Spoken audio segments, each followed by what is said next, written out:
Well, hello everyone.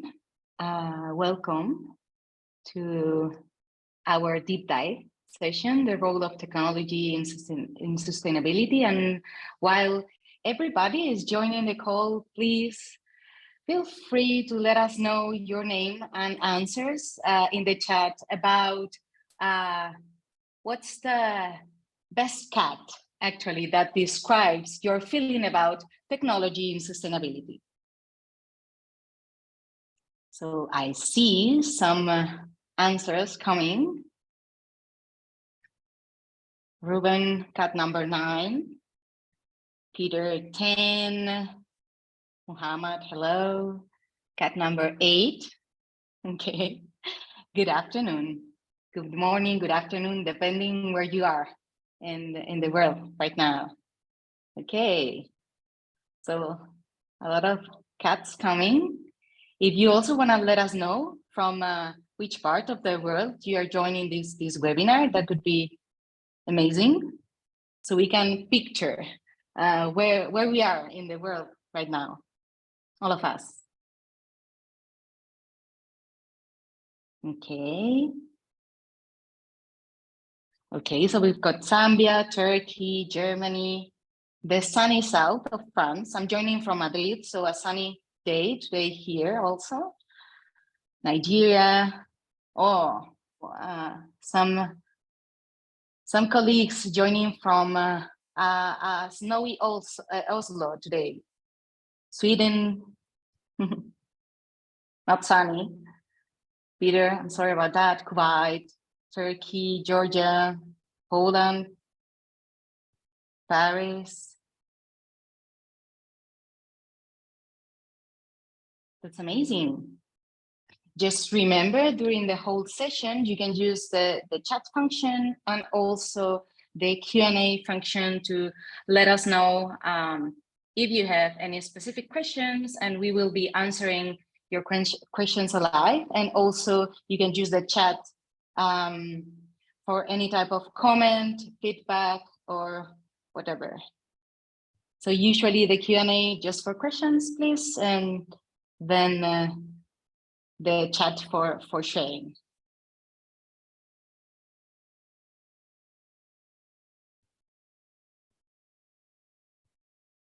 So I guess we are giving a couple of more minutes so other attendees can join. And still share some cat responses, please. We've got Anna in the Q&A, cat number 8. So I guess it's more surprise, I could say, or excitement about the role of technology in sustainability. Me too. This is a deep dive that has a lot of excitement. Right now I'm going to present you the amazing team we have from our colleagues from Accenture.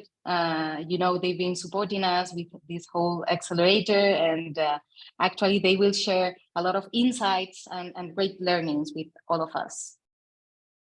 So more excitement than anything, I guess, and some also boring faces. Yeah, it's another tool. Maybe it's not another tool, but something that is gonna actually systematically be used to remove other tools.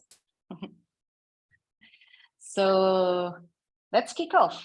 I already mentioned that we are in the last deep dive of the SDG and Visual Accelerator for this round. So today we are gonna discuss a bit more about the role of technology in sustainability.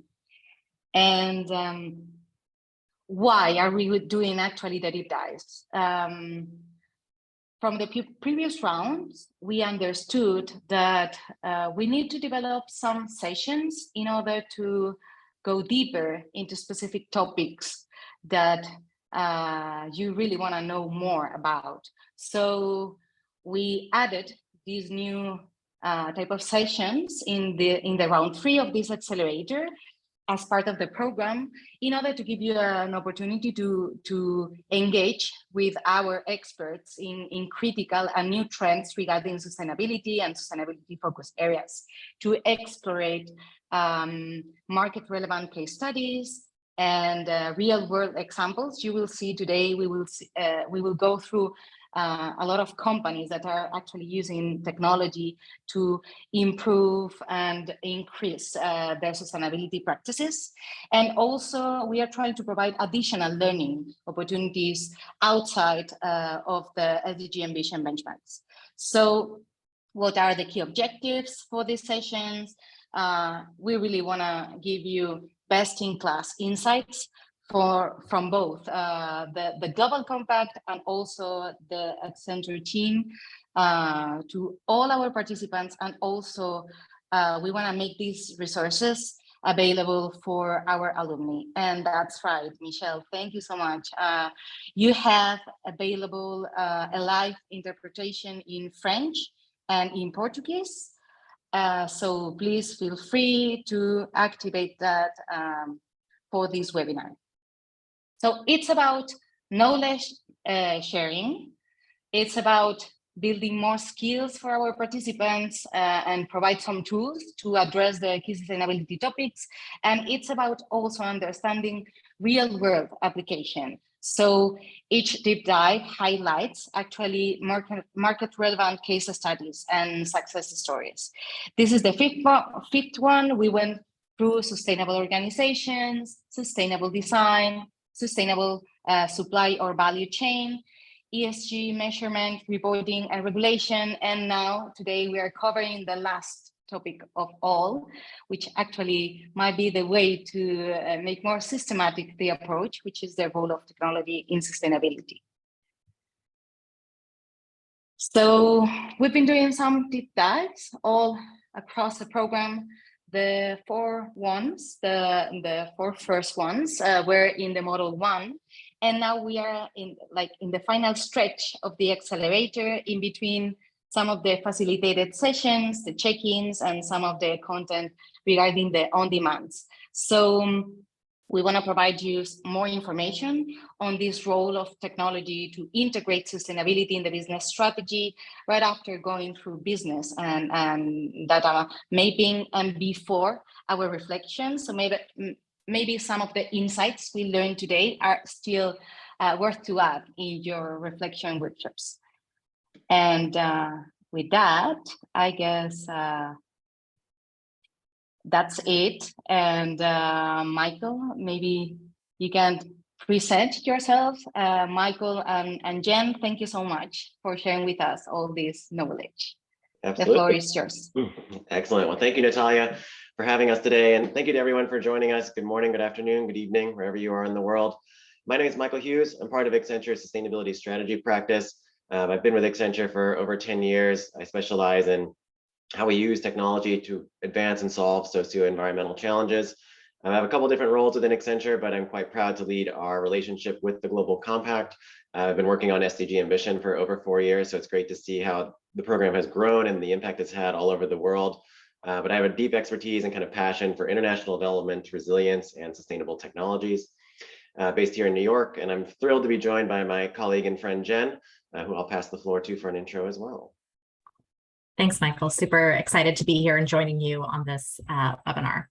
Jen Bogart, I am based in Washington, D.C. I have been at Accenture also over a decade, and I'm an executive in our sustainability practice. I focus really across helping clients set ESG strategies and the roadmap to deliver on net zero, and thinking through how do you enable that more systematically with technology and analytics. So really excited to be here today and walk through how we can apply technology for sustainability. Excellent. So our plan for today is we've kind of gone through the warm-up exercise and the agenda.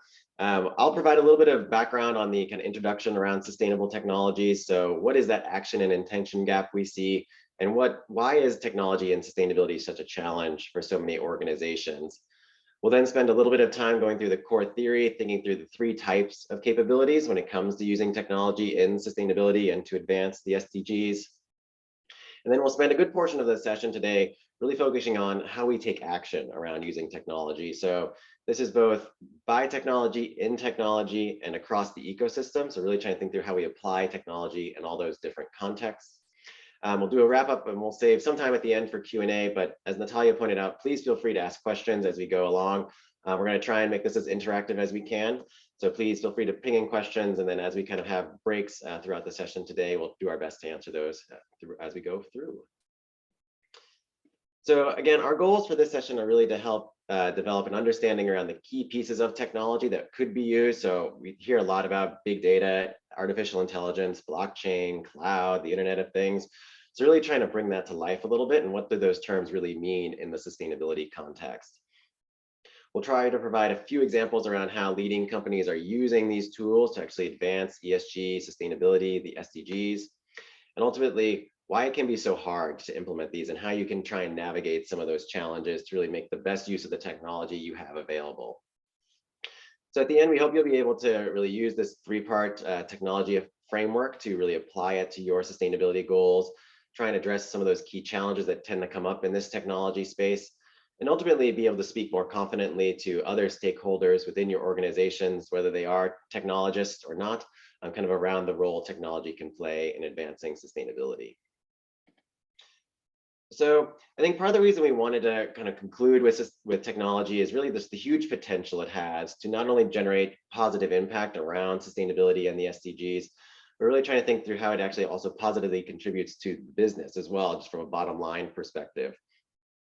So as we think about how companies who've really embraced technology as a tool to advance their goals, they've not only seen a positive increase in some of the ESG rankings that exist in different parts of the world, but ultimately it does present a true revenue opportunity. So recent analysis has found that by 2030, about over $2 trillion of opportunity exists by using technologies to advance the SDGs and really trying to drive that large societal impact. And these technologies have a different flavor in terms of how you can actually use them to meet various sustainability aims. So it's not just meeting those ESG targets. It can enhance the customer experience. It can enhance the quality of your products or your services. It allows for more innovation, giving you more data and insights to really make decisions as a business. It helps recruit the talent. So we're all kind of facing different challenges with the workforce in different parts of the world. So how do you hold on to that best talent?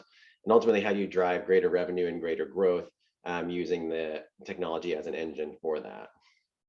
So despite having this enormous potential for technology, we really see an enormous gap when it comes to the action and the intention around using technology for sustainability. So we found that almost every business acknowledges that technology is critical to sustainability. Everyone seems to conceptually understand that, but only 7% of businesses have fully integrated their technology systems to advance sustainability and their strategies around it. Now, this is not to say that only 7% of businesses are using any form of technology to use sustainability, but that full integration kind of across the entirety of the business in with the overall strategy of the organization just isn't quite there yet. And we'll kind of go through today a little bit why that's happening, but we do see this pretty big gap. And I think that gap really represents more of an opportunity for so many of our organizations to use technology more effectively to help advance sustainability and help grow our organizations. Now, some of the common challenges, Jen and I have been at this for a long time, and so the challenges have kind of remained fairly consistent, and that's pretty true regardless of geography, industry, size. But we see three big challenges tend to emerge around the technology discussion. The first is around generally the lack of solutions and standards that kind of exist for sustainability. And I think this is partly true in that a lot of technology companies are fairly new to the sustainability game. They're still redesigning their platforms to incorporate ESG measurement. I think we're all struggling with the various regulatory and reporting frameworks, and the technology companies face that same set of challenges. And so we're still in kind of the early days of sustainable technologies and making sure that we can use them effectively for sustainability aims. The second piece is just around the complexity of them. So these solutions are oftentimes not small and not simple. So these big supply chain tools or even more simple tools, they have a lot of complexity underneath them. And so it requires a certain amount of knowledge and skills to manage them, implement them, and maintain them. So that complexity is another barrier that we tend to see around technology. And the final one is just a lack of awareness. So I think I struggle with this personally all the time, is that there's always a new startup or a new tool that's coming up, and it's very hard to stay on top of all the different solutions that exist. And that's really where the sustainability community and this community of professionals we have here today can help one another, like, because we all know different things that exist out there.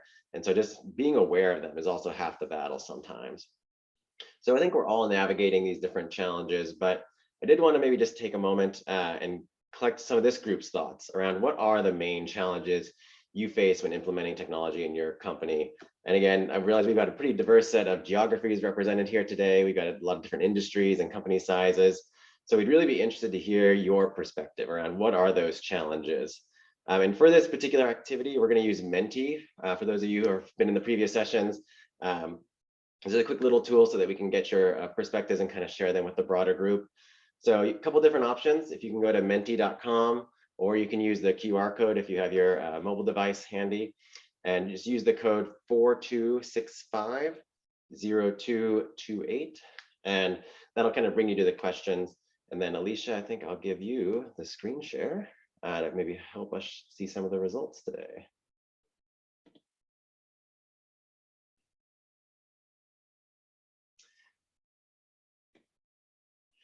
Yeah, cost is definitely a big topic area for us. That's certainly not an inconsequential one for many organizations.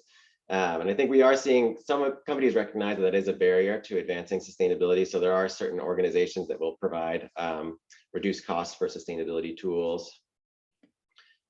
Capacity to learn and train, lack of time. I think we're all a little short on time in this virtual world anymore.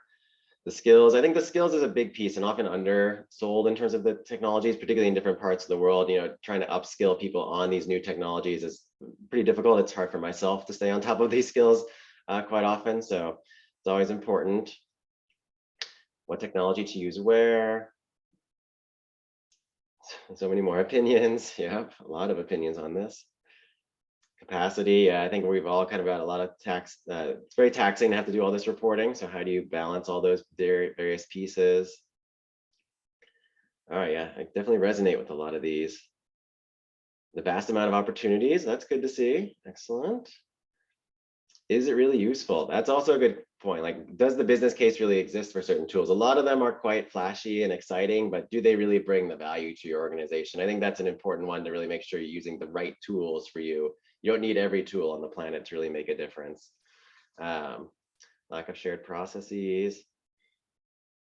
And it's not just the technology, all the requirements related to sustainability. And I think that's exactly right. Technology is just part of the overall toolkit. It's a very exciting one and can be very powerful. But if you don't have the governance pieces in place and you don't have the actual KPIs and the measurement, it can be quite complicated and very painful to use technology, to be quite candid. So loving these answers. I think this is all great piece of insight. Jenny, any reflections from you on the answers we're seeing here? Yeah, I would say that the skills one just really resonates me with, you know, a broader theme of the ongoing development of skills. I saw a statistic recently that the average lifespan of a skill set these days is about 5 years, and it used to be 25 years. So I think that kind of ongoing notion of change and, you know, the change management that would be required, not only with the skilling, and, you know, kind of really making sure that you're investing in technology that's going to help you further your objectives. You know, a tool just for tool's sake to implement technology won't get you there, but kind of that aligning to the value it's going to drive for your organization and the actual use case you need. Mm-hmm. Absolutely. All right. Well, thank you all very much for these. These are great insights, and I think a great kind of representation of the various challenges that do exist around technology. So I think keep these in mind as we kind of navigate through the next few minutes in this session, and try and see if, you know, some of the tips and stuff we share as we go through the session kind of help navigate some of these challenges for you. So let me, Alicia, I might take back over screen share. That's all right.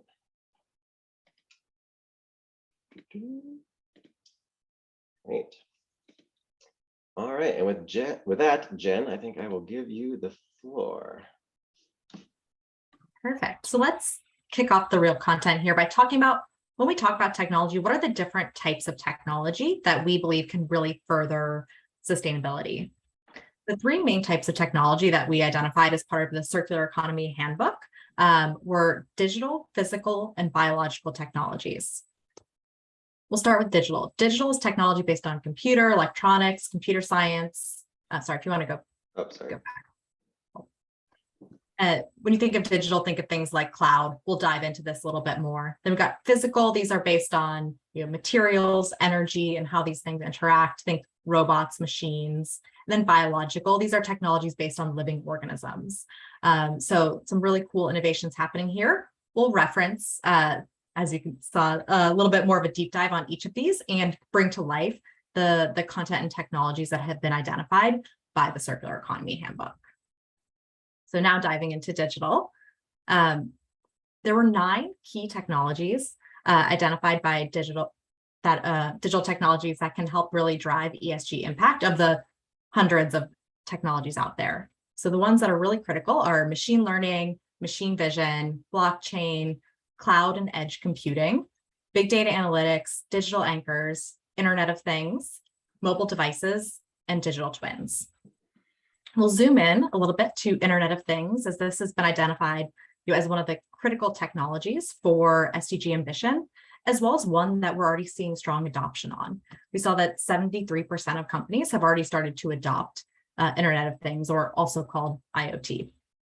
So IoT is essentially the connection between different machines and the data sources they share. So thinking about sensors, machines, all of that data can be transmitted between them to give you greater insights and in real time.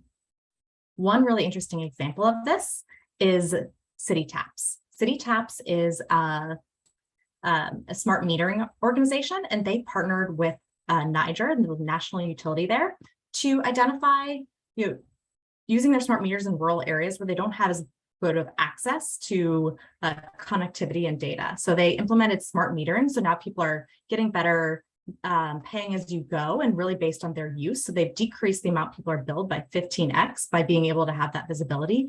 But also, I think more interestingly and importantly, they've been able to identify repairs sooner and reduce that time from 1 week to 48 hours. So people have better access to clean water. They've been able to use Internet of Things and really provide greater access to clean water and save people money. I'm going to go to the next slide. So moving into physical technologies, there's a whole host of physical technologies here that we could cover. 3D printing, energy harvesting, physical markers, robotics, nanotechnology, augmented reality and virtual reality. I'm sure you hear a lot about in the news with Meta, material science, energy storage, spectroscopy, and carbon capture and storage. Robotics is one that we'll double click into. There's already over 3 million industrial robots in action today, and this area is expected to grow by almost a 30% annual growth rate over the next decade. So this is not going away. For robotics, we have sensors, software, and algorithms coming together to enable robots to interact with the physical environment. You'll find robots in many applications, from in a manufacturing facility, in your own home, as well as even on the battlefield. We think robotics has done some really cool innovation in making robots more accessible and easy to use. They've introduced the Baxter robot, which is designed to work on a production line in partnership with humans. And what's really interesting about it is it's easily reprogrammable, kind of similar to how you might adjust a child and show them how to do a certain skill. It's very similar for how you interact with this robot, which makes it both easy to collaborate with and adjust, and reduces the complexity of the skills needed to also interact with it. But also, it kind of can reduce some of the dangerous activities that humans have been doing. So it provides a lot of different benefits for organizations. I'm going to move on to my favorite topic, which is the biological-based technologies. On biological, there's 6 key areas: bioenergy, DNA marking, bio-based materials, cellular and tissue engineering, genetic engineering, and hydroponics and aeroponics. We'll double click into bio-based materials, and this is really just using any natural materials derived from living organisms to produce a new material. You might have seen, mushroom-based packaging, or using cellulose fibers from trees to create plastics alternatives. There's a lot of cool examples, especially what we're seeing in Zanzibar and Colombia. In Zanzibar, there's a group of women fishers that are using algae to produce cosmetics. So they've not only increased the sustainability, but they've also created a new form of niche market demand and a new source of income for themselves. In Colombia, communities using pineapple skins to create biodegradable packaging. So there's some really interesting innovations happening of using living organisms in different ways than we have previously. And where the value and the competitiveness really comes together is when you merge these technologies together. So looking at digital and biological together, you've got Fujitsu, a Japanese IT company. They partnered with Microsoft to figure out how to grow lettuce with 80% less potassium than traditionally grown lettuce through carefully controlling conditions with sensors, analytics, and data visualization. And we've got the digital physical combination. Google is working with DeepMind, a leading artificial intelligence company, to optimize the use of energy in its data centers. They're using machine learning and artificial intelligence to identify the relationships between various activities and how much energy they require, aiming to minimize the energy consumption at the data centers while also maintaining safety. And bringing them all three together, we've got BlueBob 2.0, which is a robot that autonomously helps increase the efficiency and sustainability of the chemical weeding process, uses cameras, machine learning, artificial intelligence to locate weeds and selectively burn them with a laser, replacing the use of herbicides and flaming. This allows them to improve sustainability, but also have the farmers focus on more strategic tasks. So with this, we did an overview of the technologies. Now let's talk about how you can activate technologies within your organization. There's three main ways that we see this come to life. It's sustainability by technology, sustainability in technology, and sustainability at scale. So by technology, using technology to further implement your ESG goals. In technology, making sure that the technology you use is sustainable, as technology can have a strong kind of carbon emissions impact or ethical impact if not designed for that, with that in mind. And then sustainability at scale, really partnering with others across the ecosystem to drive greater impact together and raise the standards on sustainable technology. So with that, I'll pass back to Michael. Excellent. Thank you, Jen. So I'm going to take us through how you drive sustainability by technology. And so when we think about technology and how you use it to advance ESG goals or sustainability, there are really three areas to consider. One, we have data maturity. So are you collecting the best and most relevant data available? We collect a lot of data as a society anymore, but are we really making the most use of that data? And are we collecting it and storing it in the right ways? Then you need to think about the tools and technology. So how are we collecting that data? Is it automated? Is it centralized? Can we really use it when we most need it? So how are you thinking about organizing that? And what tools are you using to pull it together? Jen just covered the physical, digital, and biological. You often have to rely on all three of those to actually get that data in. And then once you have the data, how are you running those analytics and insights on it? So how can you actually take action on it? The data is great, but if you don't have any ability to analyze it or the time or the skills, as we kind of discussed earlier, you really can't take those actions or decisions to really advance your sustainability goals and help grow the business ultimately. So these three all kind of interplay very carefully together. But I think one thing to really appreciate is that this is a journey ultimately on really the whole technology topic, but really trying to think about the maturity in the data, in the tools, in those analytics. And we kind of think about it in three large phases. The first is the kind of what we call the reactive phase. And I would say this is where the vast majority of organizations are. Again, I've worked with a lot of different companies, and I'd say most are still kind of figuring this out due to all the challenges we discussed earlier, where largely you're kind of doing this manually. A lot of this is done in Excel. It's very tedious, very time consuming. And it's really kind of struggles where you have data that sits in different parts of the organization, and it's done a little bit more ad hocly. So if you're trying to pull together water summaries for the annual ESG report or things like that. So it's kind of in the starting phases of this journey around technology. We have organizations who are what we call in the enhance and involve. This is kind of like a medium maturity, where you start to have some of those processes in place. Some of the data is automated. You're able to kind of track it in certain degrees, but it's not fully integrated across the business. And I'd say we have a few companies who are operating in this space, but there aren't that many. But I think that we're starting to see more action, and this kind of the tech tools candidly get better. We're starting to see companies move a little bit more into this medium maturity category. And then the long-term vision, which candidly, I don't think Accenture or any organization that I have personally worked for is quite here yet. And I think there's a few factors in that. One is that the tools just aren't quite there yet to really have this fully integrated vision.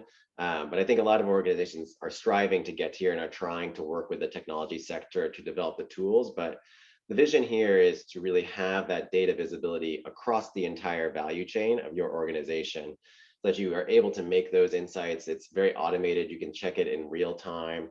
And you also have the governance processes in place. So it's very clear who owns the data, and actually who's tracking it, who's accountable. And so I think this is the long-term vision, is really making sure that it is integrated. And the vision is really to make everyone's lives a little bit easier. I don't think any of us has enjoyed having to track sustainability data, GHG emissions, or anything else via Excel or the more manual processes. That has been a more painful part as being a sustainability professional. So I think we all want to make our lives a little bit easier, and technology is a real way to do that. So ultimately, we're trying to hit this kind of sweet spot, or this Goldilocks zone, where we have all the data maturity, the tools, the technology, the reporting, the analytics, all kind of working together in harmony, so that we can really make ESG progress and make sure it's transparent and holistic. And so we're going to cover a little bit on each of these just to help bring them to life a little bit more. So I'm going to start off with data maturity and governance. So when we think about data maturity, and it's really kind of the underpinnings of a lot of ESG work. So it can really help you shift from being a single-use data organization where the data really only serves one purpose, to rethinking about how data you already have, or that you have an easy ability to collect, to really transform how you take action on sustainability and SDG related goals, but also help drive greater business value. And I'd say a lot of organizations are at the beginning stages of this.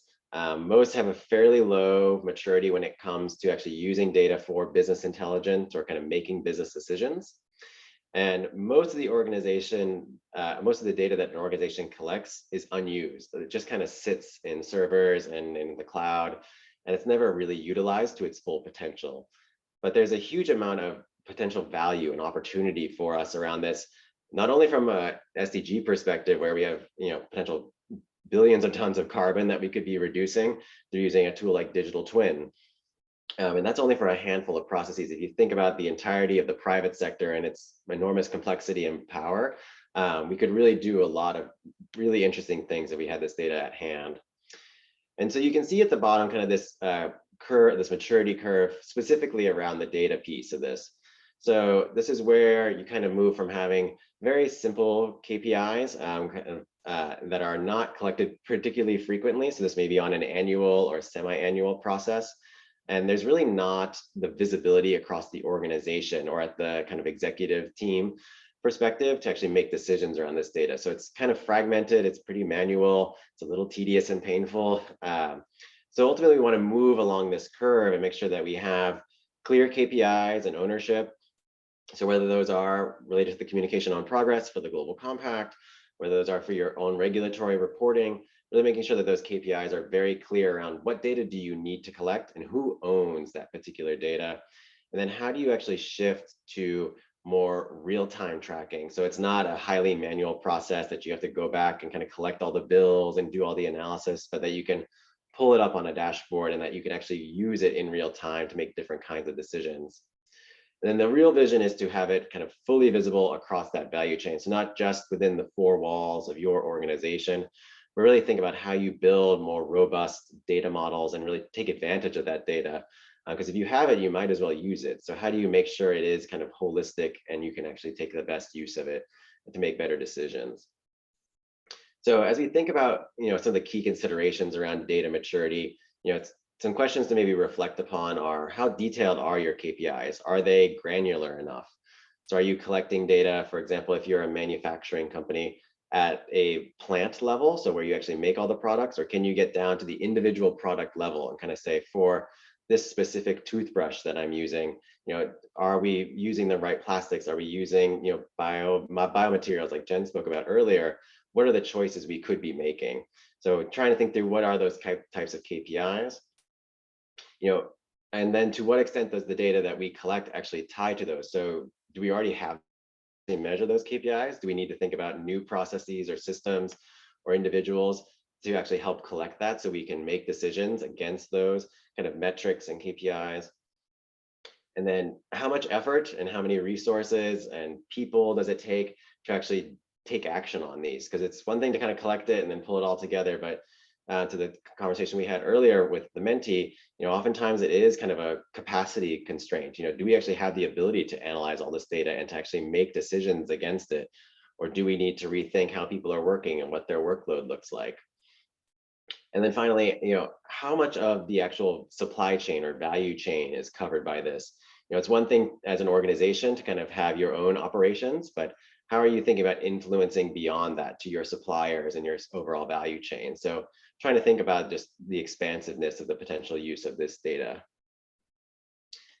So having a stronger data maturity really can solve a number of ESG issues that we may not always fully appreciate. So it can include, just the explicit issues around reducing emissions from customers. It can increase the transparency in your measurement and your carbon footprint, so enabling you to do reporting more easily. If you think about reducing emissions kind of in your scope 3, so across the supply chain, improving waste management. One of the cool applications I've seen is that you use AI to actually monitor for defects in like large production situations, so that you're not developing a whole package of things before you realize that there was a problem. So actually saving costs, but also reducing waste for product that would ultimately go to a landfill. And then think about how you could shift to using renewable energy, trying to use some of the analytics power behind that and seeing where it's most optimal to try and use renewables. So there's a lot of intersecting issues where the data can really be quite valuable for us. And I'll bring it to life a little bit with an example from Anglo American, who's a South African mining and platinum producer. And so they use the data kind of across their sites to actually identify the risks and causes of some of the occupational injuries that were happening across their operations. And so they set a very clear set of KPIs and metrics to get to their goal of zero harm and really try to make sure that they were being proactive around thinking about how to improve worker safety out in the field. And they were able to, using their data and analytics, to reduce their overall injury rate by 4%, which may not seem like a lot, but when we're trying to get down to zero, every little bit helps. And so we want to make sure that we're using every tool available to try and make sure that we're advancing these different goals and really trying to protect the workforce, as well as just trying to achieve our overall SDG aims. So that's data maturity and governance. Jen, I think I'll pass it to you to maybe go through tools and technologies. And again, I'll just say, if anyone has questions as we're going along, feel free to ping them into the Q&A. We're happy to address those as we have the conversation today. Perfect. Looking forward to going through these sections, and I've got one queued up for you for our sustainability and technology section. So be ready. All right. Great. So for tools and technology, so once we have our data relevant, mature, captured, next thing is to make sure it's organized for impact. So how do we upgrade our tools and technology? So this is really where, when you look at the market today, 70% of companies still use manual or semi-automated processes for ESG management. And similar to how Michael was talking about the maturity curve at the beginning, most companies are still trying to mature in this area. It's a journey, right? So we start out, when you look at the impact opportunity and what you need to drive for, companies that have done that well have seen an 11% jump in ESG rankings from being able to better measure, monitor, and report on their progress. And you look at the maturity curve towards the bottom, when you start at the low maturity, it's fragmented data sources, unintegrated tools, manual data transformation. This probably feels familiar to many of you, having kind of standalone different data sources, from utility bills to different EHS systems that maybe don't all talk to each other.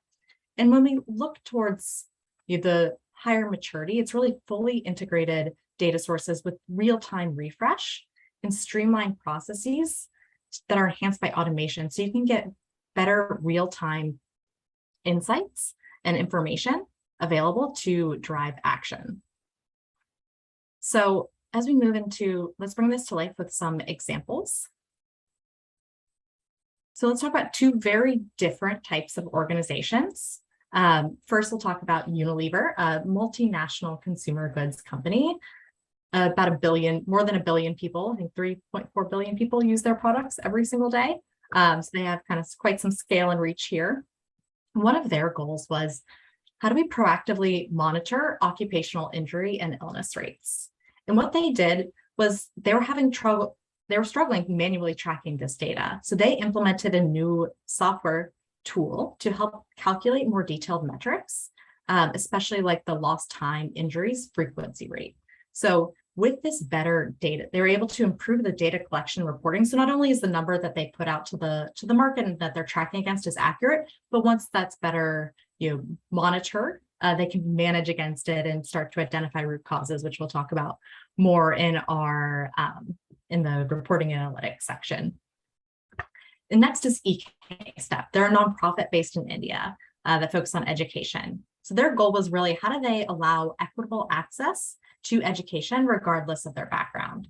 So what they did is they created a platform that was two really cool things. It crowdsources diverse content, and then they pair that content with big data and machine learning, which enables tailored and personalized activities for each child based on their abilities. So this really helps each child learn based on their individual needs and is helping advanced opportunity in education by using a platform-based approach.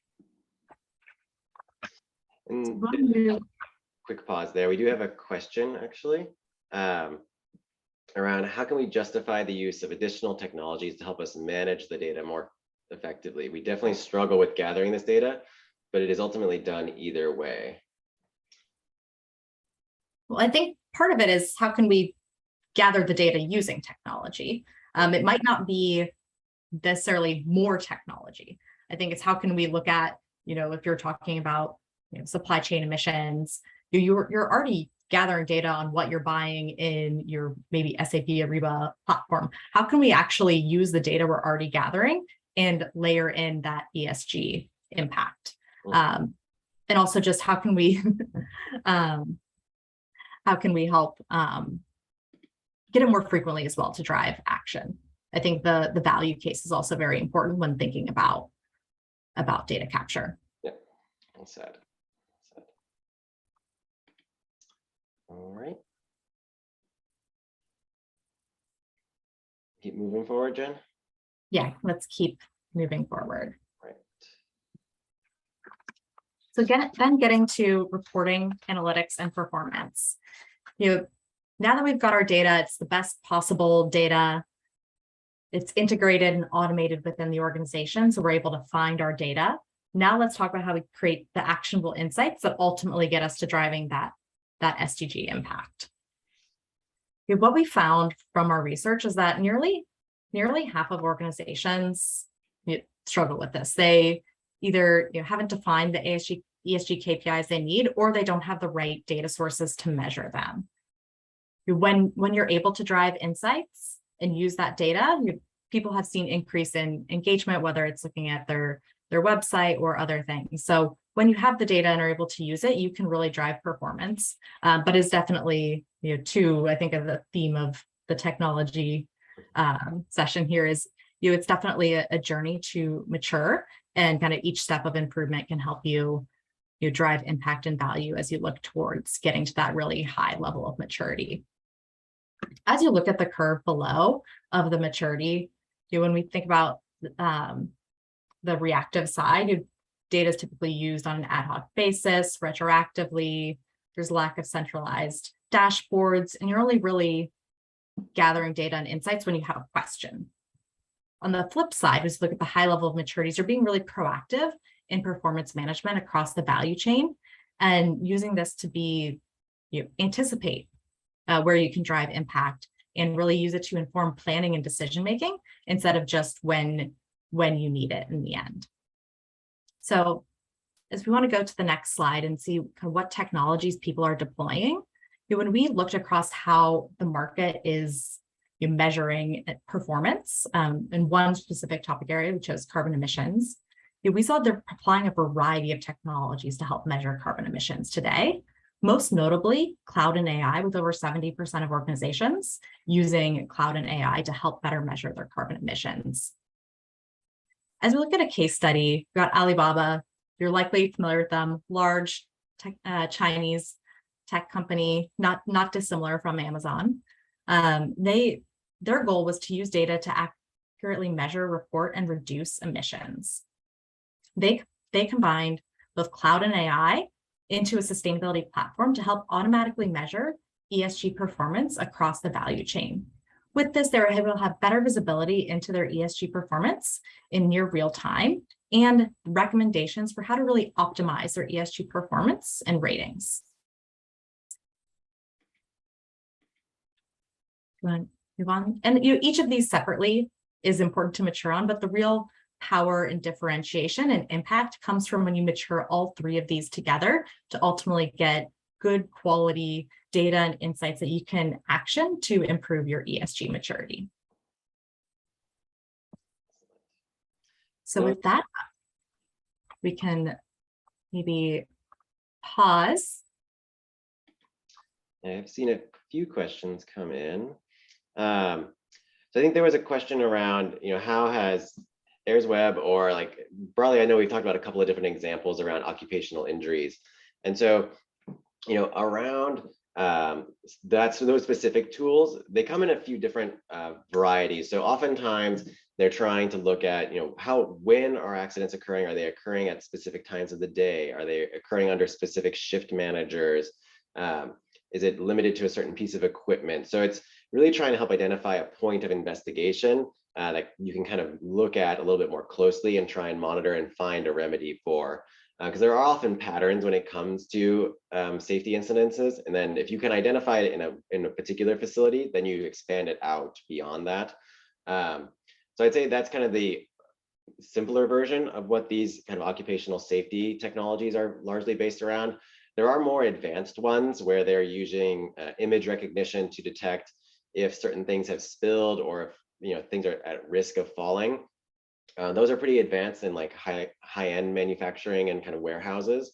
I'd say those are still being perfected to a large extent, but we have seen those be particularly useful if you have particularly chemical organizations where if a container spills over or is falling or rolling around, it can be alerted and that the safety crew can be deployed in a more rapid fashion. So there are different flavors of the occupational safety tools, and there's quite a few that exist.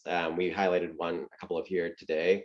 But I'd say that's typically how they're used around improving the data collection, is either driving a particular point of action for investigation, or if it's like an immediate action required of a spill or something like that, that's typically using image recognition and kind of more security camera monitoring types of tools. Yeah, and I would add in wearable technologies to that. Certainly for those really high safety risk oil and gas chemicals, you'll see a lot of wearables. And that's where, to Michael's point, you'll get to that more automated side of things. There's always still a little bit of human interaction, but we're moving kind of beyond paper tracking and being able to better track and manage data and bring together multiple data sources. Yeah, absolutely. And then I think a question around data protection, where that could be a little problematic. Jed, do you have a reflection, or I can provide some thoughts on that one? Yeah, I think what we haven't talked about is security. And I think that is that underpins all of this, certainly as a major topic. I do think that comes up to a little bit around also the sustainability and technology piece around the privacy side of things. So I wasn't sure whether you want to address that in the next section. Yeah, I think we'll come back to the data protection and kind of the ethics behind this as well a little bit further. But yeah, it's certainly a key part of this, and ultimately cybersecurity and these types of topics are very key to all of this, because a lot of the data you're collecting around this is on your products. It could be in the R&D space, which can be quite sensitive to you as an organization. So data protection and kind of respecting the rights of individuals as you come to interact with their data, particularly customer data and employee data, is a big topic area. So we want to be sensitive to that. But we'll cover that a little bit further. And if you have further questions, again, please feel free to continue to post them here in the chat. And then my last ask to you in the sustainability and technology section would be to cover the environmental downsides of technology and how we can extraction from materials. So I think we're helping tee up our next section quite well. Excellent. Yes, we'll come through the downsides of technology as well. All right. So I'm going to cover a little bit about how we drive sustainability in technology. So as the question kind of intimates, there is a little bit of a challenge when it comes to technology and kind of a little bit of a downside when you think about it. So it's not only critical to driving sustainability progress, but we want to make sure that the technology itself is sustainable. So not only just from an energy perspective, where we're seeing quite a bit of the overall global carbon and GHG footprint really being driven by technology, you can see this curve is not going in the right direction for us from a climate and SBTI perspective. So as we continue to use more and more technology, we're storing more and more data. How do we think about making sure that this exponential growth in technology use does not come at the detriment to our overall SDG goals? So we want to make sure that we're thinking about embracing green software, ensuring we're building a trustworthy system with technology, not only from a data privacy perspective, which we've spoken about, but also making sure that it's also just environmentally responsible when it comes to tech. So a few thoughts on this. There are a few different ways to make sustainable or technology more sustainable. So I'll highlight three particular examples here. The first is around the movement to cloud. So we have millions of tons of carbon that could be moved and reduced if we move to a more public cloud version. So rather than storing your data on premise in your own data centers, trying to use shared resources that kind of exist with the large platform providers or local providers in your market. Right now, we've only got about 41% of companies who are actually migrating to a public cloud today. And when we say public cloud, that doesn't mean like your data is exposed. It's just saying that you're using a more shared infrastructure so that you as an individual organization are not having to pay for all the energy, all the servers, all the maintenance. Like that's being covered as a shared organization, and they can more optimize the energy use. So your big technology companies have these large data centers. They've really spent a lot of money working to optimize the energy use and trying to reduce the overall footprint, more so than an individual organization may be able to do due to, again, those capacity and skill challenges. So there's a lot of potential in terms of moving to the cloud, implementing more edge type computing, so using lower energy type technologies in the coming years to actually make sure we're reducing the energy intensity around some of the storage capacity. The second piece is around the data. So we spent a lot of time earlier talking about that data maturity and governance kind of journey. But right now we're creating just huge amounts of data. So over 64 zettabytes of data were created just in 2020. And that's up over 300% since 2015. And you can imagine on an exponential curve how that's going to go for us. And unfortunately, up to 90% of that data is just never used. It's dark data where it just kind of sits there. We've collected it and then it just never gets utilized. We don't need to keep storing it. For example, like I've probably got photos that I've not looked at in years that I probably don't need to be holding on to necessarily, screenshots and other things. So really trying to make sure we're thinking about how we process our data and how long we need to retain it. To the earlier commentary around data privacy and protection, sometimes you don't want to keep this data forever. It's a risk, particularly if some of it is sensitive and like there's no need to retain it. How do you make sure you're kind of processing it and cleaning your data and organizing it to where you're kind of being respectful of not only the utility of it, but also the privacy of the individuals who may be kind of involved in that particular data piece. So again, just trying to be thoughtful around your data strategy and making sure you're being intentional about the data collection you're actually undertaking. And then final one I'll highlight is around artificial intelligence. We've heard a lot recently around the promise of ChatGPT and all these different artificial intelligence models. But there's an enormous amount of energy that is used to actually train those models. They utilize a lot of data to have to learn and try and help us utilize whatever specific tasks that they're being trained to do. But that can lead to a lot of GHG emissions and a lot of energy and time being consumed. So we always want to try and make sure we're thinking about the trade-offs, and this group I'm sure is very familiar with the trade-offs that exist within sustainability and kind of making progress on the SDGs. So as you think about, if you're involved in developing new technologies or working with your technology providers to implement an AI solution, trying to ask, are they reusing some of the learnings that have already happened in other models, or are they starting from scratch? Because there is an opportunity to transfer some of that learning that's already happened to try and reduce the environmental impact. Again, there's a lot of potential in these tools, and sometimes within sustainability, we have new challenges that arise and we have to kind of start from scratch. But if there are opportunities to kind of reduce that impact, we want to make sure that we're taking advantage of those. So that's just three kind of examples of how we can try and mitigate some of those challenges when it comes to technology. And so the environmental impacts of technology are important, but we also have other issues that matter. So privacy. So I do want to hit this one pretty hard. It is a fundamental human right to have privacy, to have respect for your data as an individual.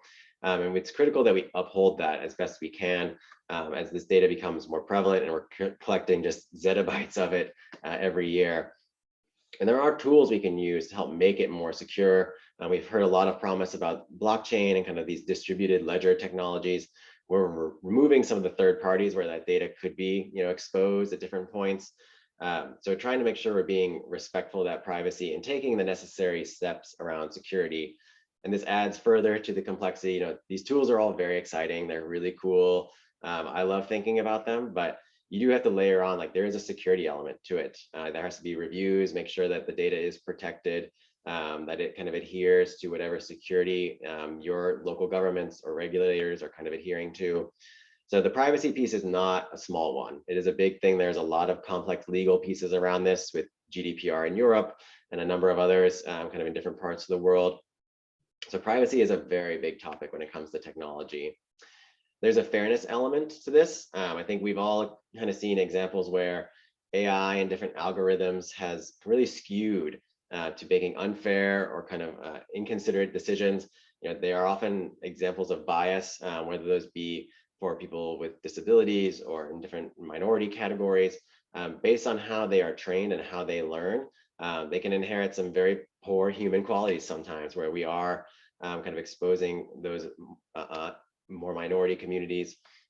And so we want to make sure that as we think about the data we're collecting and the technologies we're using, that we're assessing them for those biases and that we're taking complaints or concerns about those very seriously, because we don't want to be using technology for ill. Like, again, the SDGs are a very inspiring vision, but there's so many elements to that. We want to make sure that we're not being detrimental to goals around equality or other topics. So making sure that they're fair and balanced as best we can.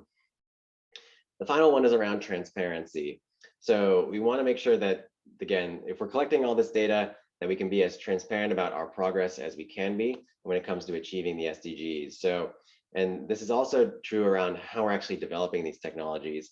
I'd say a lot of organizations are quite secretive about how these technologies are being developed, the data sets they're using, the potential risks. We have some great journalists and others who are really trying to pressure test these technologies, and we're trying to reveal some of the biases that exist and trying to help them be better.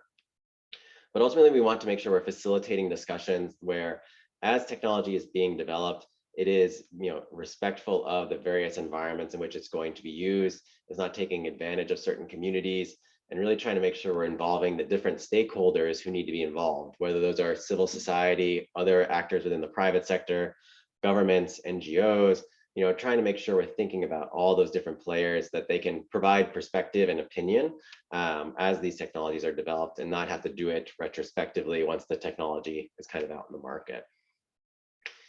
So that's kind of the sustainability by technology. Let me just check. Are there any questions? There's a couple of interesting questions in the chat related to kind of circular economy on the in technology side and the material. So do you want to comment a little bit around kind of the more physical impact side of things and the material usage? Sure. Yeah, so I know there's a lot of sensitivity around this in terms of rare earth minerals and some of the stuff that needs to go into technology. And so, again, I think a lot of organizations are trying to make positive steps into that. And you as an organization can think through, really question your technology providers, where are these materials coming from? Are they being sourced sustainably and ethically? I think we're continuing to see more progress made on kind of e-recycling and kind of trying to do better about that. And I think that actually gets back to the conversation we had earlier around the digital, physical, and biological interplaying. And one of the struggles we have with technology is we've gotten so efficient, it's so good at building it, it's very hard to break it apart and actually use those materials again. But there are a lot of clever examples around how you can use robotics and AI to actually break apart a mobile device and think through how you can reuse those components, reuse not only like the basic things like screws, but harvest out a lot of those core materials so that we're not having to continue to mine all these materials and ultimately just throw them away. I mean, we've got billions of phones all over this planet. And those materials are very hard to extract. So I think we're getting better at it, but we do need a greater regulatory framework to kind of incentivize the recollection of those devices, and really a little bit more investment in actually how we break them apart. Because again, the materials have gotten so good and they're so efficient, which has made all of our lives a little bit easier. But we do need to be a little more thoughtful around it. So I would say there's enormous potential in the circular economy for technology, but we haven't quite probably realized it yet. I know, Jen, if you have any further thoughts on that. Yeah, I'd say this is these questions around circular economy of tech devices are the top questions that our technology clients are asking for help on. Is, how do we think through and bring together design and circular economy? How do we make our servers actually easier to update, for example, so we can update them as new technologies emerge versus having to build new ones? And so kind of thinking about that modularity, as well as the ease of disassembly when they are at end of life, so those materials can be harvested and reused, is something that I think the tech sector is working on. And to what Michael was saying, is something that you can push your suppliers on, your requirements for kind of disposition at end of life, and how you can work together to make sure that the technology that's being used with and for your organization is as sustainable as possible. Yeah, absolutely. All right, and then I think I see another question around adopting standard frameworks for data exchange across the industry, and really across geographies. How would that help in achieving the goals? I think that would be enormously helpful for all of us, because I mean, there is a lot of potential in this data, but oftentimes trying to pull different data sets together is where a lot of this power comes in. Because as an individual organization, you have a certain amount of insights, but if you think about an industry as a whole, the stuff you could really come to realize together would be quite powerful. For example, if we go back to our examples around occupational safety and health, if as an organization, if you've identified a problem with a particular piece of equipment or a particular pattern has kind of emerged, sharing that with your other organizations, while probably not ideal, is helpful to protect other workers throughout the industry. And so trying to save a little bit of time and effort by sharing those data would be immensely helpful. Same thing if you think about how you change consumer behavior. If you're a products company and you're trying to incentivize the circular economy, and you've somehow through your data and analytics figured it out, sharing that or trying to figure out how that could be applied to other data sets for other companies could be quite powerful. I think we struggle a little bit with this for a couple of different reasons. One is the privacy element. So sometimes companies are very reticent to share data for fear of violating different data privacy clauses or exposing a data set. And then I think there's also just a certain sensitivity around, is this like a trade secret? Is this something that would, is a strategic advantage for us? So again, in a world where we're all trying to kind of grow and be competitive against the different industries and different competitors, there can be just that kind of innate competitive spirit that exists. And so sometimes we're not as forthright with some of that data. So I think it would certainly be an incredibly powerful tool if we could develop those frameworks and kind of figure out a way to share it. We see this a little bit more, I would say, in the university and the academics world, where they're able to share data sets a lot more readily and try and generate new insights. We were particularly doing this during the pandemic around COVID. So I know governments and researchers all over the world were trying to help develop vaccines. So it is definitely possible, and we've seen the potential of how quickly we can move on certain topics, but we're still a long way off probably from doing that. Jen, any other thoughts on that one?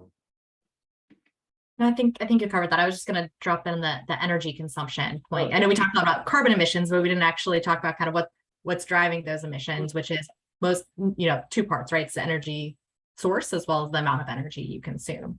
And so, one of the main things, again, that we often work with are tech providers or those that operate data centers with around is how do you improve your what they call your PUE or your power use efficiency. So looking at how you can drive that. I think in labs, the most efficient is a ratio of like 1.1, and the global average is, 1.8 or something in that range. And so how do you ongoing increase efficiency, make sure that the data is being computed in the most efficient way possible.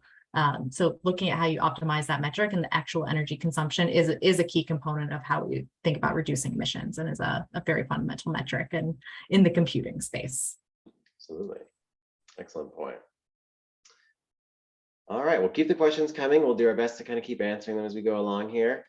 I'm going to cover off on how we scale sustainability across the ecosystem. So again, we kind of talked about how you can use sustainability by technology for technology, but how do we actually use it at scale and really try and deliver that big global impact that the SDGs really call upon us to deliver?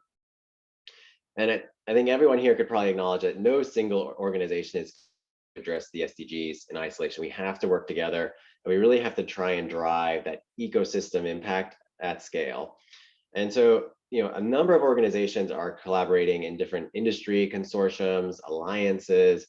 There's different ways to go about this and really think about how you use technology differently. And this kind of gets to the point around data sharing and how we actually try and make a difference around these topics. So there are elements around the government and the public sector. So the UN has been quite active in this, trying to think about how we have a global agreement around the ethics for AI. So really trying to make sure that we were respectful of the privacy elements, trying to avoid mass surveillance, making sure we're avoiding gender and ethnic biases in these models. So they're really trying to advance that. There's a number of other organizations who are trying to make sure we're thinking about the ethical implications of artificial intelligence. You have another UN focused one around the Digital Transformation Group for Europe and Central Asia. So this is a coalition that's really trying to think through how do we use these technologies like big data, Internet of Things, AI, to create new ways to advance the SDGs, and trying to think about it within a more regional context. So many of these issues are more localized. So how do we think about applying these tools in those contexts? Because while these tools are big and powerful, they often require a certain degree of customization to meet a particular need, whether that's for an organization, for a particular region, an industry. So how do we facilitate that dialogue? And that's ultimately where these consortiums can be very helpful, where oftentimes we have a similar need. So as a consulting organization, Accenture often will have to work with our competitors because we have a particular need around a certain technology tool. We see this in consumer goods and all sorts of different industries where they want to work together because they need similar solutions ultimately. Again, there's always a little bit of custom depending on your team, but if you're in a similar industry, you probably have somewhat similar needs ultimately. And that's where these kind of different coalitions can come into place. So you have the Every Action Counts coalition, which is really trying to develop green champions all over the world. We as an organization work closely with Microsoft to try and help startups who are trying to drive impact around the world, try and scale up their efforts using our own capabilities. So again, these don't have to be big consortiums. They can be one company to another, and trying to think about how we have complementary skill sets that could really help drive impact. So you can just partner up. It doesn't have to be 15 or 100 companies. It can be just a couple of you trying to make a difference based on the skills that you have at hand. And finally, you can take action just as an individual organization. We spoke about Alibaba earlier. They're trying to work with all the participants across the different digital platforms that they own to try and make a difference. So to really trying to harness the power of their user base to try and advance their scope 3 emissions and trying to think through all those various components. MasterCard is using their kind of expertise in the financial services space to help entrepreneurs and really help drive, urban planning, economic development, and really trying to identify opportunities in communities that need some revitalization, like need a little bit more help. And so they're trying to help think through as an organization how they can empower that using their own skill sets. And so there's a lot of different ways to help drive impact beyond just your organization. So I would encourage you to consider that as you think about technologies. It's not it's a journey, and you're not in it alone. You can do it with others. You can look for help. And so I would encourage everyone to kind of think about that mindset as you go forward. And so with that, I think, Jen, we have a Menti question we're going to use here around what is one action that your organization could commit to around technology to help advance your sustainability goals. We have a quote from the Secretary General around how digital technology can really shape history. And so using the same Menti code we used earlier, would just be curious for everyone's opinions around how you as an individual organization could use technology differently to advance sustainability goals. And again, if you need the codes or anything, again, you can go to menti.com. It's the same number, or you can use the QR code. I think, Alicia, I can give you back screen share.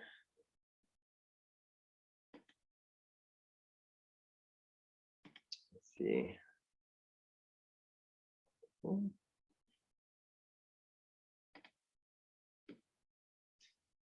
So again, these actions don't have to be big and grand or like require tons of investment. They can start off small, right? You got to start somewhere. So how do you think about those actions? So daily monitoring of emissions would be a good one, especially think about science-based targets. How can you make those decisions differently? Are they peaking on different days depending on what you're producing or who's in the office?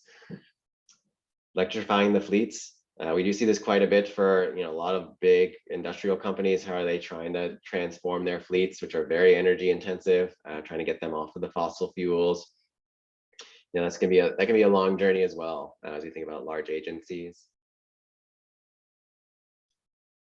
Like these next two around that IT improvement are really around kind of using the tools you're already using to collect the right KPIs and thinking about storage and hardware usage. Absolutely. And I think that choosing the right cloud provider as you look to migrate to public cloud and get that guaranteeing of green energy usage, and I think good opportunity to also talk about to your IT suppliers about circular economy per a lot of the comments we got in the chat, and kind of that how both the devices you procure as well as the servers that your cloud provider uses will be used at end of life. Absolutely. Yeah. Portfolio monitoring. So how are different pieces of your portfolio performing against different metrics? That's great. Reducing product mass, excellent, for a whole variety of reasons, not only just from a direct cost, but just kind of moving things around. Local supply chains to avoid disruption, great. Application rationalization is a very ambitious one, I would say. It's definitely one that has huge impact potential, though, and is something that we often see clients looking to do, especially with the amount of merger and acquisition activity. You might have a pretty disparate application landscape that some of which maybe are duplicating efforts. Yep. I see a couple of thoughts around how you use this to make different decisions, so different trade-offs around how do you think about sourcing energy, how can you potentially be reusing waste, and trying to stay on top of the ESG measurements and standards, a constant and ongoing battle for all of us, I think. But a good way to kind of stay on top of it and seeing how does this data connect to all the various reporting that you have to do as an organization. Enhancing for cybersecurity. Yeah, the cyber groups are always evolving and trying to get more and more creative. So we have to continue to be vigilant around their different techniques and tools that they're using, because they have the same technologies we do, and they know the weaknesses. And so continuing to work together to try and figure out where those weaknesses are. And again, that's another element where those collaborations and really working with the ecosystem can be quite helpful, because it can be very expensive to try and do cybersecurity alone and trying to make sure you're fixing every individual product. But again, if you're having a problem, somebody else probably is too when it comes to cybersecurity. Using it to enhance data privacy and responsible technology is great. Learning, excellent. Love to see that. Yeah, I mean, there is a huge potential with how you can use technology to think about upskilling and reskilling and really getting other people to commit to the sustainability cause. I know everyone here is quite passionate about this topic, and we've been trying to advance it, but trying to bring others along with us and trying to make sure that they feel accountable and empowered to take action on sustainability is a great one. Just trying to think through how we can do the different learning components of this. Energy efficient technologies, great. Remote working. Yeah, there's a lot of potential around technology to make sure that we're all kind of in our own workspaces, being as optimal as we can, and kind of respecting that work-life balance and the needs of families and parents. Excellent. These are some great suggestions and a great way to start and trying to think about how you can use technology differently, how you can engage your people, be more collaborative. And again, I think this really speaks to the creativity of this group and how you can really be innovative around how you use technology and the various applications that it can have. It's a great discussion and dialogue here. Are there any other questions in the chat before I continue on? There was just one last one around, that the coalitions weren't really touching the manufacturing industrial sector, and if the, not having to deal with physical waste was a barrier. I would say no. I think that it was a subset of the groups we picked. I think there's actually a lot of really kind of unique opportunity to collaborate around manufacturing. Obviously not, proprietary processes per, some of the discussion around proprietary information. But when you think about the physical waste, even kind of how one organization partnering and having coalitions as it relates to circular economy, and how one organization can, repurpose another organization's waste. And we're seeing a lot of movement in industrial clusters and kind of bringing together different organizations to create more of that ecosystem. So I think there's a lot of collaboration opportunity also in the industrial sector. Absolutely. Well said, Jen. All right, well, thank you, Alicia, for helping us with the Menti. I might take back over screen share here. Help bring us home. And thanks everyone for the great dialogue and for the great questions today. This has been really quite fun to actually talk about this and nerd out with you all for a little while. So a few key takeaways as we think about the discussion here today. So I wanted to leave you with 4 big thoughts. One is that it really is, and sustainable technology as a whole is a driver for creating value, not only for your company, but for society. But we often need to realize that there is a little bit of a gap when it comes to the spirit and the belief behind the power of technology and actually realizing that vision. And I think we're all on this journey together, right? No one has fully realized the fully integrated sustainable technology situation quite yet, but trying to think through how you pull all the various components of technology together. And this doesn't mean you have to go out and buy a million different tools and spend a huge amount of money. There's a lot of power in tools that already exist within your organization. A lot of companies are trying to evolve existing solutions. So it doesn't necessarily require expending a lot of new money, and there are candidly a lot of free tools as well that can be quite helpful in this process. It just depends on your industry, your geography, and kind of what might be available. The second point is to reflect upon how you as an organization can leverage this technology as you kind of think about the data, the tools, the analytics. It all has to work in harmony. So you can't do one and then not do the other. Those all really interplay quite well together. And so trying to make sure you're realizing that potential across getting more mature on the data and how you organize it, getting the best tools and technology in place that you can, and then making sure you're actually using that data that you are collecting.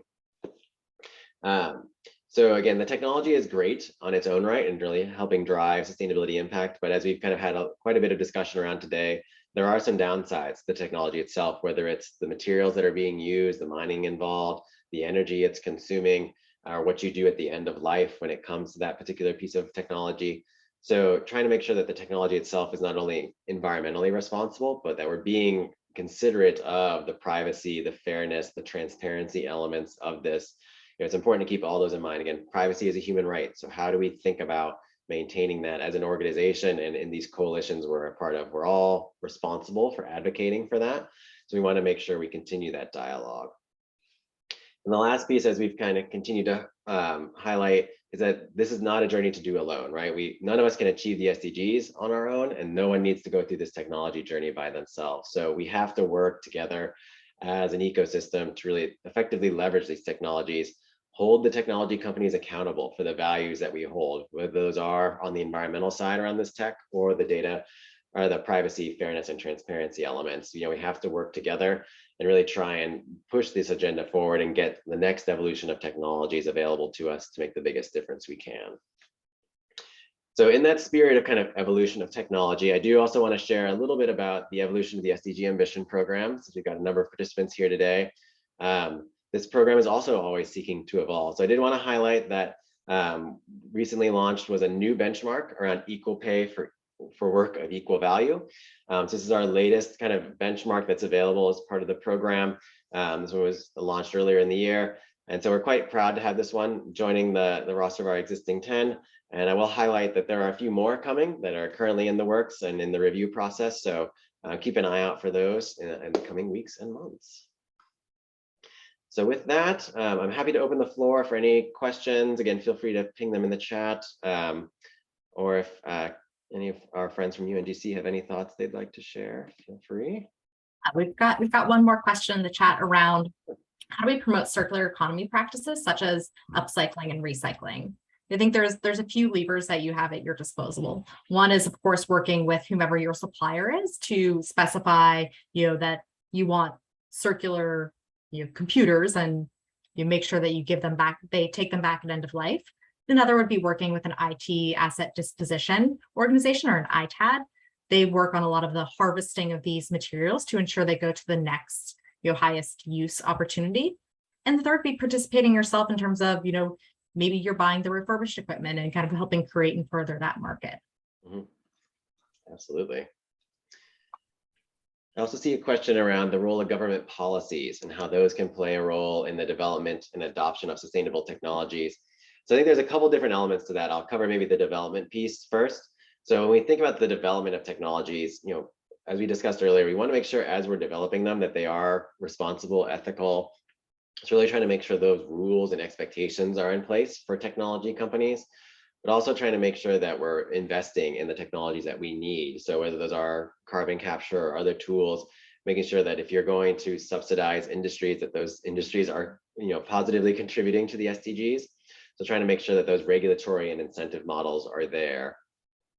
Now, when it comes to the adoption of sustainable technologies, a slightly different challenge there, where you also need to make sure that you have the skill set. So there may be like an education policy that needs to be in place, or resources available to help incentivize people to be trained and be software engineers or be able to employ these technologies in different markets around the world. And then there's also a piece around, I would say, like the financing and acquisition of these technologies. Depending on where you are in the world, these technologies may be very readily available, or they may be very hard to come by.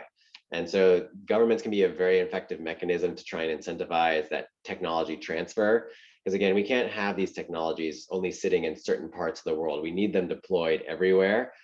So how do you get that transfer of the technology, the transfer of the skills?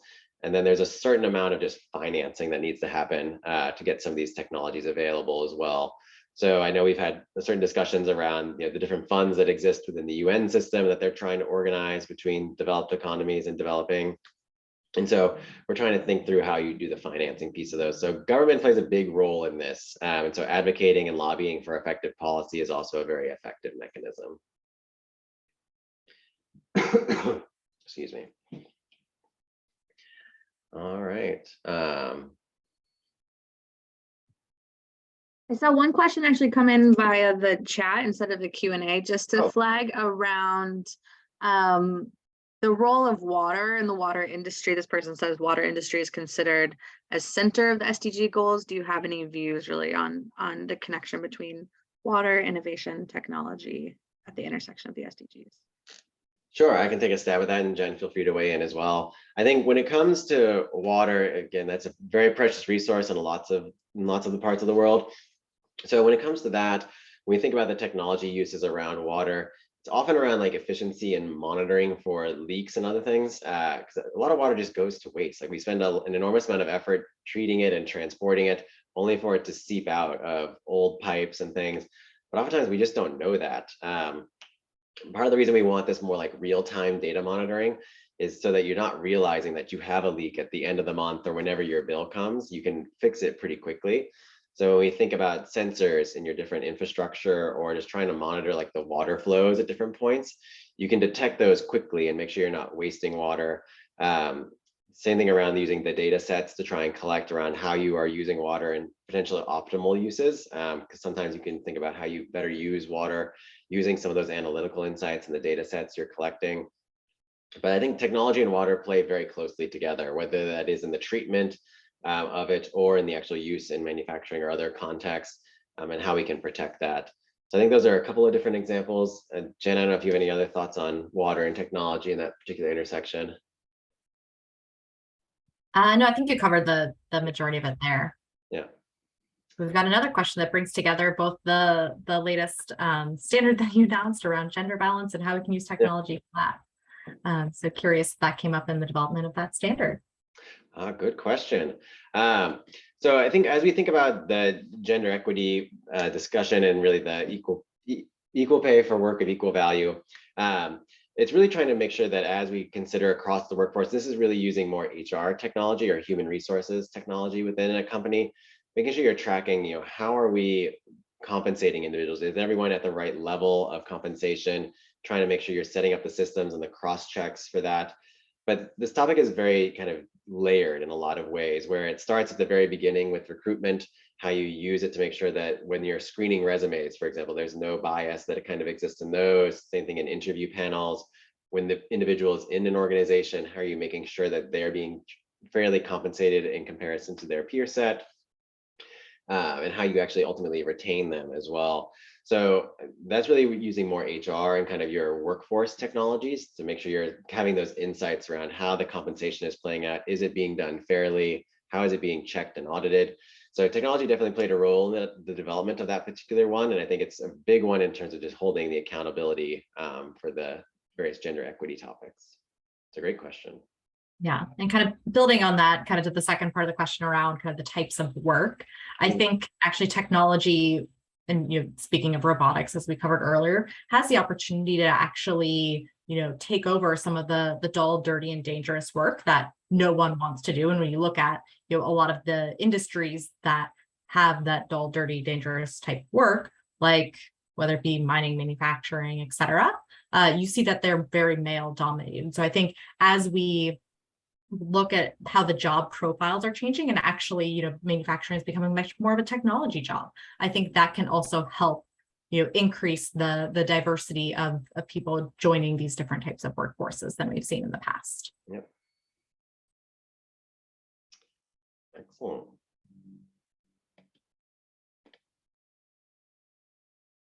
All right. Well, very good. Any other questions or anything anyone wants to bring up? If not, Caitlin, perhaps I'll give you the floor. Yes, thank you all so much. Let me make sure I'm here. Great.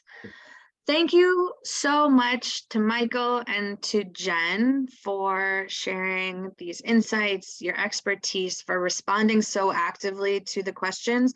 And very importantly, thank you to all of you who have joined for your active participation, both in the mentees and in the Q&A. It's great to hear these, have this interaction, have these opposing viewpoints at times, and new ideas coming from all around the world around what's really possible. I know this is a topic that I learn from every time we are discussing it. It's changing constantly. So really, really appreciate Michael and Jen joining us for today, for today's session. This is our fifth and final deep dive of this round of SDG Ambition. We hope that you have learned a lot, as we did. And now you return to this last stretch of SDG Ambition. We are almost done. For some of you, we're at slightly different phases depending on your track.